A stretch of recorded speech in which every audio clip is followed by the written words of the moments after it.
હાલો, અધિક માસ નિમિત્તે અન્નકોટની તૈયારીઓ થઈ રહી છે.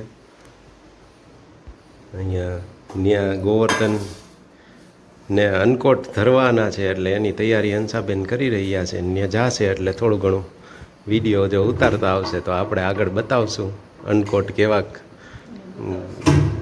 ધૈરા છે એ બધું ભગવાનને. અને બીજી બાજુ બાળકો મીંડા છે, સ્કૂલે જવા માટે તૈયારી કરવામાં થઈ રહી છે ફટાફટ.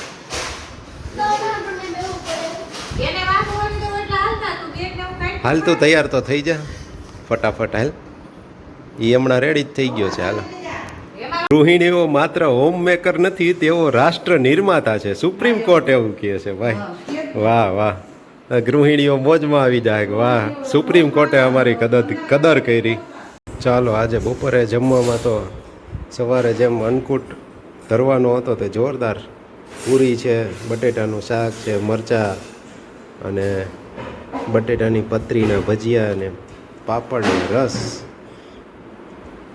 ઘેન માટેનું ઉત્તમ ઔષધ. એમાંય કેરીનો રસ લેતા હોય ને ત્યારે ખાસ સાચવીને લેવું પડે. આની સાથેનો એક બનાવ મારો એક હતો. એકવાર વાવણી થઈ હતી ને, આવી રીતે કેરીનો રસ લઈને ગાડીમાંથી આમ ઉતરવાનું હતું ને, એવું કંઈક હતું ને, તો બહેણીનું ઢાંકણું મેં પકડ્યું ને આવી હેઠી આખી બહેણી ધોરાઈ ગઈ ને. તે તો ભૂખે ફૂગ લાગી હોય. એટલે આવા એકાદ બે બનાવ તો પૈણા જ છે બધા. એ રસ ઢોયરો એવો તે ક્યારેય ઢોયરો હોય રસ નહીં તો સારું કહેવાય. એના પછી એકવાર મેં ઘરે ઢોયરો હતો હમણાં થોડાક ટાઈમ પહેલાં. તને યાદ હોય કે ન હોય, ત્યારે તો થોડોક ઢોરાણો હતો. એટલે આવા કોક બનાવ હોય રસ ઢોળવાના, પછી દિલ દુખે ઢોળાઈ જાય પછી.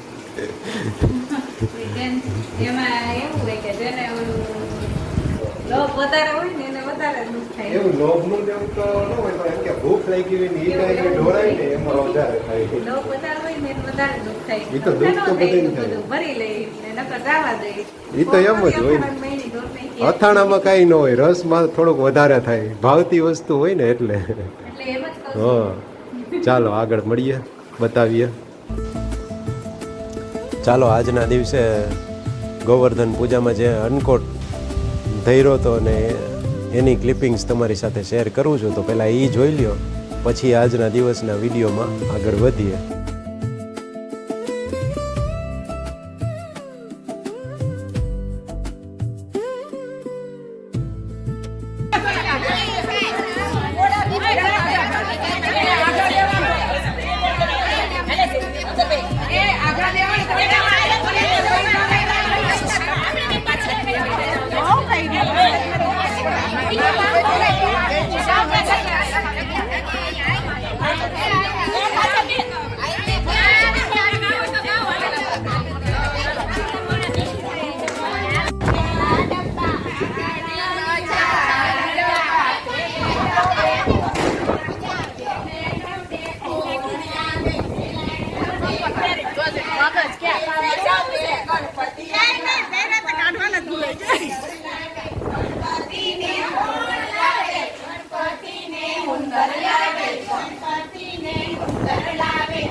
ચાલો તો જય શ્રી કૃષ્ણ, જય સ્વામિનારાયણ ને જય માતાજી. અત્યારના વિડીયોમાં સ્વાગત છે બધાયનું. અને જમવા બેઠો ને એમાં ઓલા ભજીયા હતા ને ભજીયા પછી તળેલા મરચાં હતા. 2-3 મરચાં એવા નીકળ્યા ને, જોકે 2-3 જ હતા, હારા તીખા બહુ નીકળ્યા. એટલે પછી મેં કીધું આ તો બાના બરના છે. મારા મમ્મી છે ને એ થોડું તીખું વધારે ખાઈ ગયા એટલે એના બરના છે, એમાં આપણે ન ખાઈ શકીએ એવી રીતે છે. અને અહીંયા કેરી પડી હોય ને એટલે આવતા હવે ધ્યાન બધાયનું કેરી ઉપર જાય. મારું ઘરમાં જે સભ્યો આવે ને એ બધાને કેરી ઉપર ધ્યાન પડે ને એમાંય પાછું હા એ અને ઉપર પાછી જો અહીંયા એક પેટી પડી છે, એક આમ પડી છે, એટલે એવી રીતે અલગ અલગ જગ્યાએ કાચી કેરી હુકવવા માટે હુકવવા નહીં પકવવા માટે મૂકી હોય ને એટલે આવીને સીધું હાલો બંધ કરી આવીએ એટલે સીધું કેરી ઉપર ધ્યાન અત્યારે વધારે હોય. મારી જેમ જી આવે એ જી એટલે તો હું જ જોકે ઘડીએ ને ઘડીએ બધા ખોખા ખોલીને જોઈ લઈએ. જોકે આ લોકોએ જોયું જ હોય કે પાકી છે કે નહીં, તો આપણને એમ થાય કે આને નહીં જોયું હોય તો વળી પાકી જાય તો, એટલે એવું ચેક કરતા રહેતા હોય ને એવી રીતે જોતા રહેતા હોય. એટલે આવી ઘરમાં બધાને હાલતી હોય ટક ને આવું બધું. ચલો 3 હા આવું છે, 2 તો તમે જોયા, 3જા હજી એ 2 નહીં કસર પૂરી કરતા એટલી હું કરી નાખું ને, તને અફસોસ ન રહે ને. હાહુ વચ્ચે 3 હાહુ વચ્ચે ઘડાઈ ગઈ હોય એટલે તું કેટલી આમ ટેલેન્ટેડ ને સ્ટ્રોંગ હોય એમ. થઈ જ ગયેલી છો એમ, થાવું નથી. થઈ ગઈ હોય તો એ 3ના ટકટક સાંભળતી હોય ને. આમ તો 4 પણ હવે 3થી રોડવી લઈએ ને જેવું. અમારા ગઈઢામાં છે ને થોડીક વાર અત્યારે જો અહીંયા ઊંઘતા હોય, બતાવું સોફા ઉપર શું છે, અડધી કલાક અહીંયા શું હોય, એકાદ જોલું અહીંયા ખાઈ લે, વળી પાછું નીંદર ઉડશે ને એટલે ઊભા થઈને ઉપર જઈને પછી ઉપર સૂઈ જાય. તો ખબર નહીં એવું કેમ કરે, પણ એને આનંદ આવે તો આપણે આનંદ આવવા દઈએ. એની પાછળ મારે પૂછવું છે કે ભાઈ તમે એવું કેમ કરો, એક જોલું નીચે ખાઓ પછી વળી પાછા ઉપર હોઈ જાઓ. તને કાંઈ ખબર છે પાછળનું રહસ્ય, સિક્રેટ રહસ્ય? લોજિક નથી સમજાતું, પણ કેમ ખાય તો કે ત્યાં ઉપર બહુ તપતું હોય, વરાળું દેતું હોય એટલે. તો અત્યારે વરાળ આવતી હોય એથી થોડીક વાર પછી વધારનું, હા 2 વાગ્યા પછી તો વધારે આવે ઉલટાનું, તો એ 3 વાગે પાછા ઉપર હોવા જાય ત્યારે તો ઉલટાનું વધારે આવતું હોય. પણ હવે એક નીંદર અહીં થઈ જાય ને એટલે થોડુંક આમ મનને શાંતિ મળી જાય એવું કંઈક હશે એનું. પાછું એના અમુક ઉંમર પછી છે ને બધું એવું થઈ જતું હોય, આપણું બધા આપણા ઘરના લોજિકને બધું હાલતું હોય, સ્વીકાર લેવાનું એવું હાલ્યા રાખે બધું. ચાલો વિશેષ વાતો હવે આગળ કંઈ યાદ આવશે તો બતાવશું. તમને કંઈ યાદ આવે છે? પાણી પીવાનું અત્યારે ખાસ જરૂરી છે શરીર માટે. ગરમીમાં પાણી પીતું રહેવું પડે. ચાલો આજ માટે આટલું જ રાખશું. જો વિડીયો ગમ્યો હોય તો એક લાઈક કરી શકો છો અને બીજાને શેર પણ કરી શકો છો. તો મળીએ પાછા નવા વિડીયોમાં. તો ત્યાં સુધી વ્યસ્ત રહો, મસ્ત રહો અને સાથે તંદુરસ્ત રહો. ફરી પાછા મળશું નવા વિડીયોમાં.